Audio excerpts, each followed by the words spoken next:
RCR, la red que comunica y une al Perú.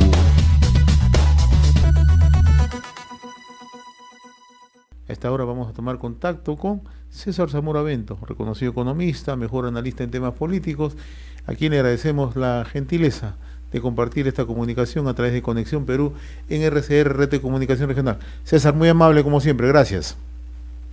Gracias a ti por la invitación, José. Buenas tardes. Antes de hablar del tema que te había convocado sobre un tema que trató de pasar desapercibido, pero hay que enfocarlo, ¿no? Hace unos días el presidente del Consejo de Ministros trató de minimizar, ¿no?, el aporte de la minería responsable en el desarrollo de las poblaciones. Dijo que no llegaba a donde tenía que llegar, ¿no?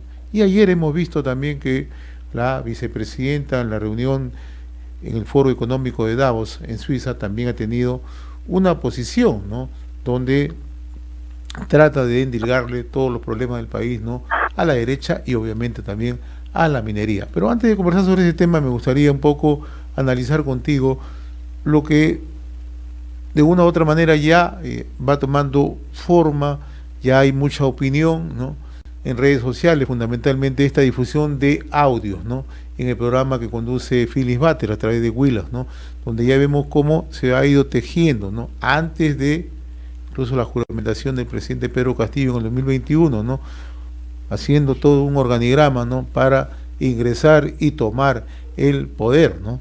¿Qué impresión tienes tú, por favor, César?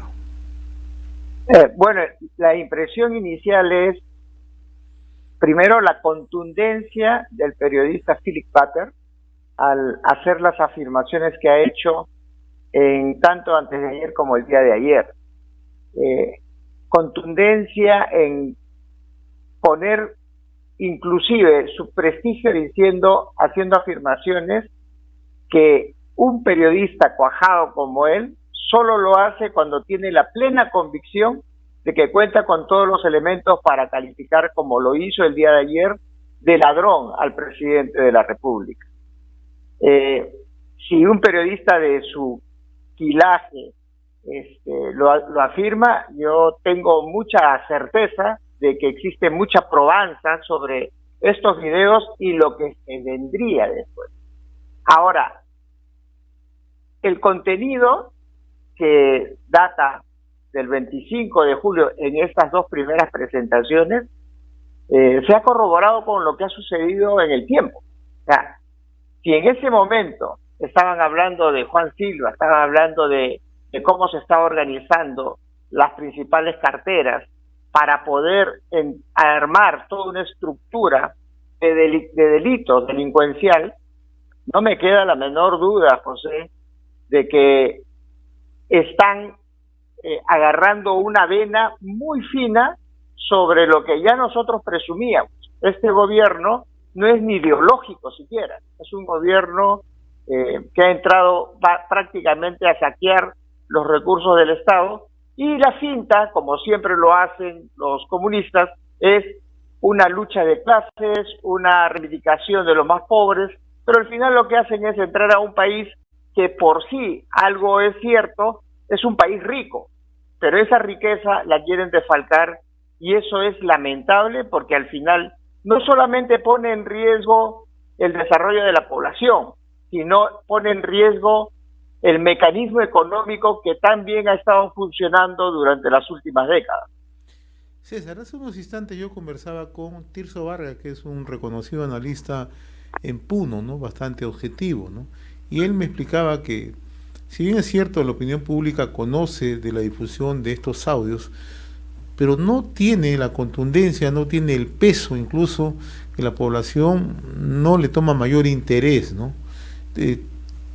¿A qué crees que se debe eso en algunos sectores del país? No en todos, ¿no? En Lima sí marca una diferencia, será por el nivel de información mucho más directo, ¿no? Pero en las provincias todavía no se nota una repercusión. ¿A qué crees tú que obedece ello?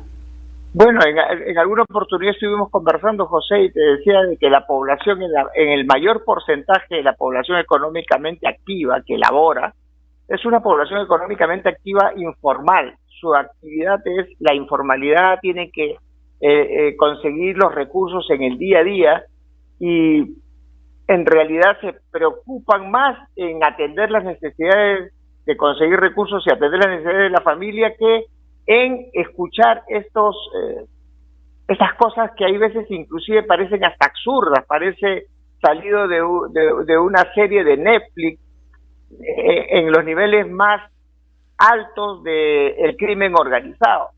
Ellos están pensando, la mayoría de la población está pensando en cómo conseguir recursos en lo que la oportunidad de los mercados le puedan brindar.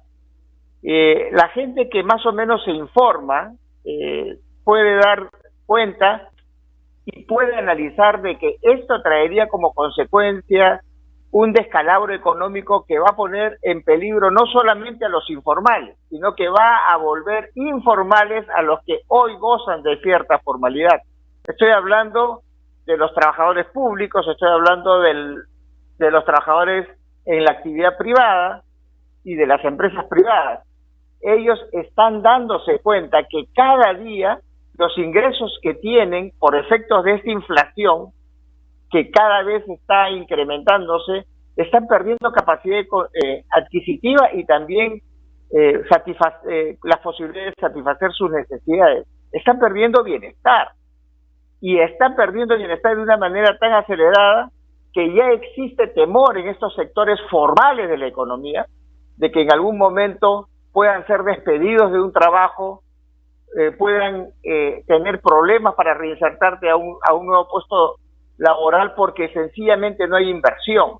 Las consecuencias de la falta de inversión se están notando cada vez más en estos meses y seguramente si no se pone coto a este desgobierno, seguramente en los próximos meses se va a notar mucho más y va a generar un descalabro social que podría ser uno de los objetivos de esta izquierda ideológica que busca generar las contradicciones para plasmar su bandera en suelo peruano y decir, bueno, esto es culpa pues de la Constitución y esto es culpa del modelo neoliberal. Entonces hay que tener mucho cuidado y hay que identificar de manera concreta cuál es el origen de los problemas que se están produciendo y definitivamente está muy lejos de ser un tema constitucional y mucho más lejos del modelo económico, porque el modelo económico ha demostrado que ha resistido y viene resistiendo todavía, porque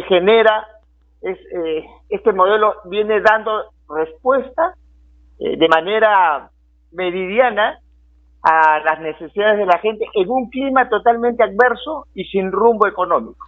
Yo no sé si tú tengas la misma percepción que tengo yo, ¿no? Hasta hace unas semanas cuando se registraban algunas acciones denuncias, revelaciones contra el gobierno, o específicamente contra el presidente Pedro Castillo, inmediatamente había respuestas, ¿no? De ministros de Estado, de referentes de opinión, ¿no? De gente de Perú Libre, etcétera, etcétera. En esta oportunidad no existe eso. O sea, el silencio marca, creo, la característica principal de este momento, ¿no? Ni siquiera una persona tan locuaz como es el señor Alejandro Salas ha salido a mencionar el tema. El señor Roberto Sánchez, que aparecía permanentemente en cuanta oportunidad se le presentara, tampoco ha dicho, ni mucho menos el presidente del Consejo de Ministros, ¿no? No sé si tengas la misma percepción tú.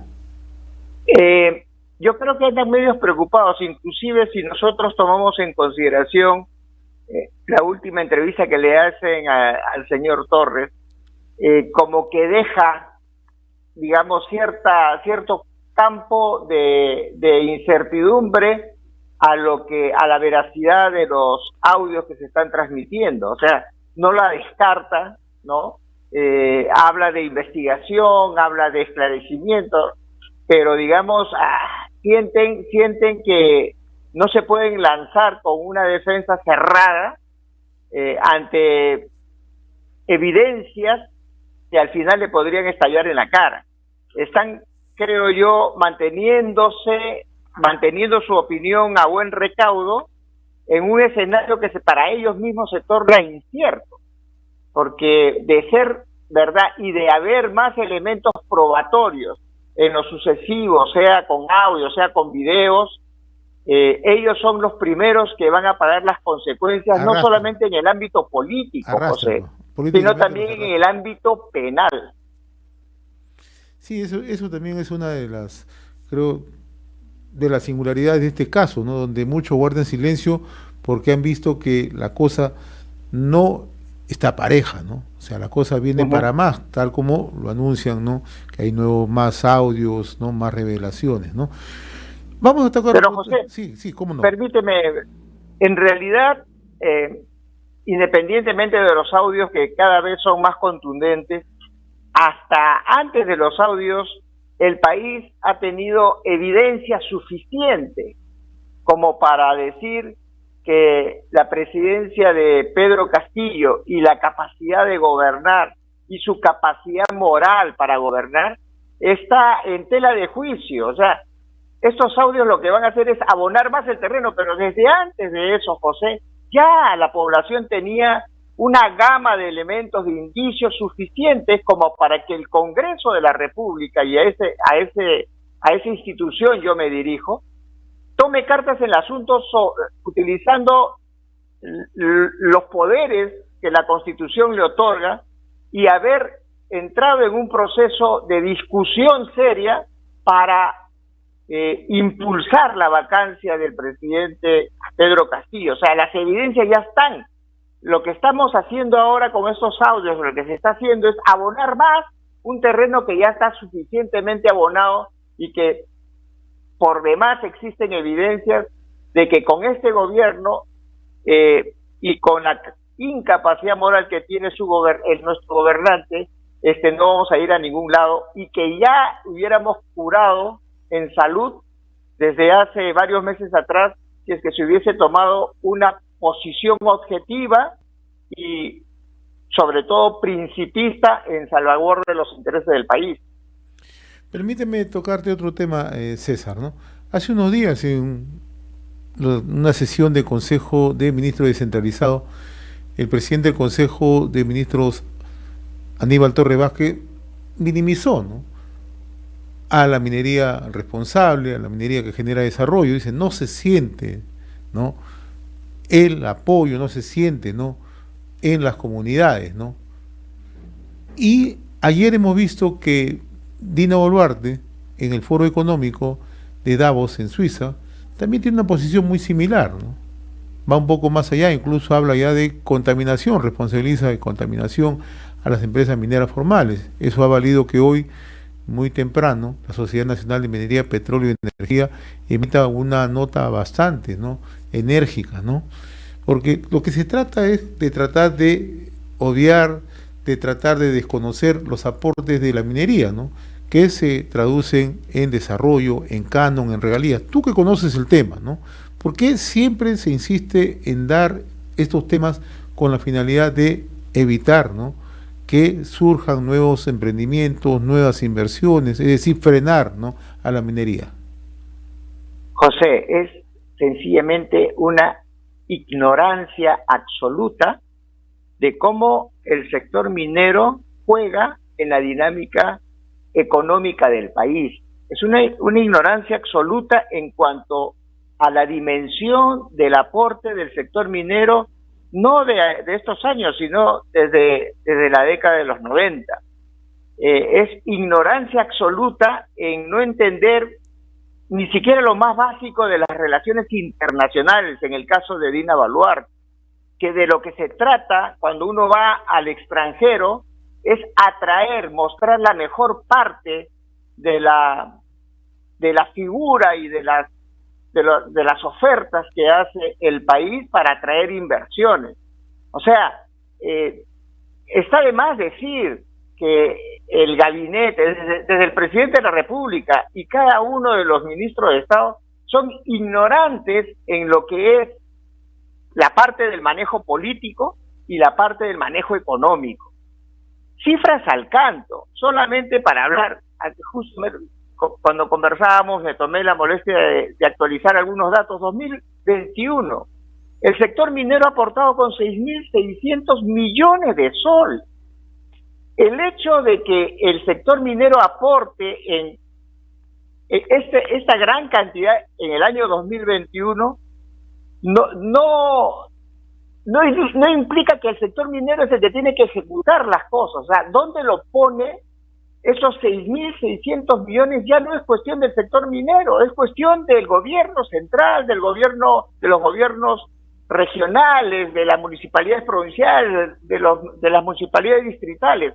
El dónde se coloca, el cómo se administra esos recursos es un problema del Ejecutivo, no del sector minero. El sector minero, en este concepto del canon minero, de las regalías, su función es la generación de riqueza, de rentabilidad, para poder pagar los impuestos y las regalías, y es el Estado el que recibe estos recursos y es el responsable de cómo asigna estos recursos.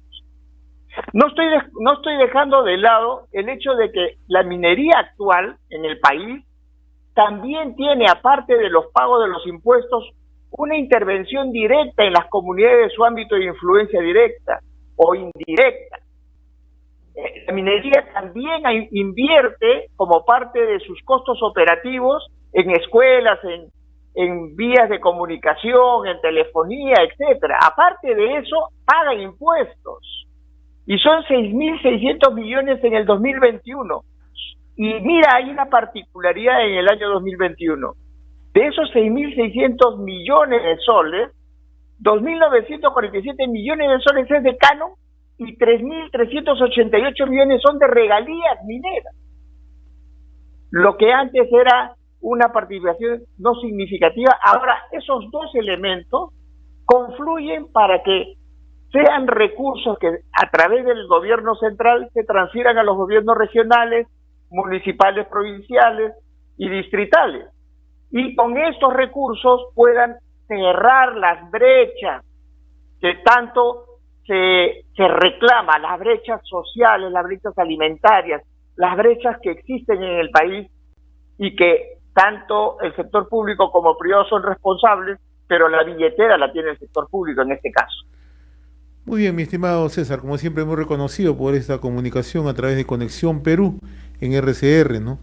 Tratamos todos los días de brindar la información de distintos puntos del territorio nacional con un enfoque descentralizado con los principales temas del día a día. Un fuerte abrazo, como siempre, mi estimado César, ¿eh? Abrazo, José, y a la orden, a la orden. RCR, la red que comunica y une al Perú.